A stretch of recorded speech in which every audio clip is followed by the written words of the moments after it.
జగిత్యాల జిల్లా కొండాపూర్ గ్రామాల్లో Korutla MLA doctor Kalvakuntla Sanjay పర్యటించారు. భారీ వర్షాలు కురుస్తున్న నేపథ్యంలో కోరుట్ల నియోజకవర్గ ప్రజలు అప్రమత్తంగా ఉండాలని తెలిపారు. ఇక పాత శిథిలావస్థలో ఇండ్లలో ఉన్నవారు జాగ్రత్తగా ఉండాలని, ఏదైనా అవసరం ఉంటే నాకు కాల్ చేయగలరు అని అన్నారు. ఇక వినాయక మండపాల వద్ద మండలి సభ్యులు, యువకులు, భక్తులు విద్యుత్ వైర్లతో జాగ్రత్తగా ఉండాలని, రైతులు వాగులు, వంకలు, చెరువులు, గోదావరి పరిసరాలకు దూరంగా ఉండాలని, వర్షాలు తగ్గే వరకు మోటార్ల వద్దకు వెళ్లకుండా ఉండడం మంచిదని తెలిపారు. గోదావరి ఎక్కువ ప్రవహిస్తున్న మామూలుగా ఇప్పుడు కూడా ఈ ఎర్రదండి గ్రామంలో చాలా వరకు డ్యామేజ్ జరగడం జరుగుతూ ఉంటుంది. ప్రజల్ని అప్రమత్తం చేయడానికి ఎంఆర్ఓ గారు, ఎంపీడీఓ గారు ఇక్కడే ఉన్నారు.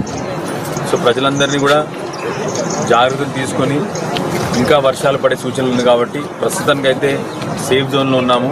కానీ ఇంకా వర్షాలు పడే సూచనలు ఉన్నాయి కాబట్టి ప్రజలందరినీ జాగ్రత్తగా ఉండాలని చెప్తూ, అదేవిధంగా ఇక్కడ కొన్ని వ్యవసాయం దెబ్బతినడం జరిగింది. ఆ సంబంధిత రైతులకు ప్రభుత్వం నుంచి వెనువెంటనే వాళ్ళందరూ కూడా కంపెన్సేషన్ ఇవ్వాలని చెప్పి ప్రభుత్వాన్ని కోరుతూ, అదేవిధంగా గత కొన్ని సంవత్సరాలుగా ఫకీర్కొండాపూర్, వర్షకొండ గ్రామాలు ఇబ్రహీంపట్నం మండలంలో అక్కడ ప్రతిసారి వర్షం పడినప్పుడు ఆ గ్రామాలు ఇటువైపు కూడా ప్రజలు ప్రయాణించలేని పరిస్థితి.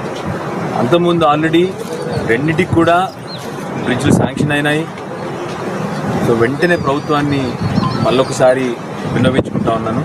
వెంటనే ఆ సంబంధిత బిల్లు ఇస్తే ఆ కాంట్రాక్ట్ ఉంది కాబట్టి ఇవాళ మళ్ళీ ప్రస్తుతానికి మళ్ళీ ఫకీర్కొండాపూర్ గ్రామానికి ప్రజలు